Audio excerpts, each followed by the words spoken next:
இந்த நூல் வீரனின் விழிகள் பாகம் 1 அந்த நேதாஜி வச்சிருக்கக்கூடிய சென்டர்ஸ் அவங்களுக்கு அனுப்பிச்சிங்களா? அவங்க என்ன கருத்து ஃபீட்பேக் என்ன சொல்லியிருக்காங்க? நிறைய பேருக்கு அனுப்பிச்சு விட்டேன்.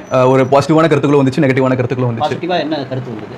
நேதாஜியை நீங்கள் மையமாக எடுத்து பண்ணியிருக்கீங்க, நிறைய விஷயங்கள் பேசப்படாத விஷயங்களை பேசியிருக்கீங்க, நேதாஜி எப்படி பார்க்கணும்னு நினச்சோமோ அந்த மாதிரி விஷயங்கள் நீங்கள் கொடுத்துருக்கீங்க அப்படின்னு பாராட்டினாங்க.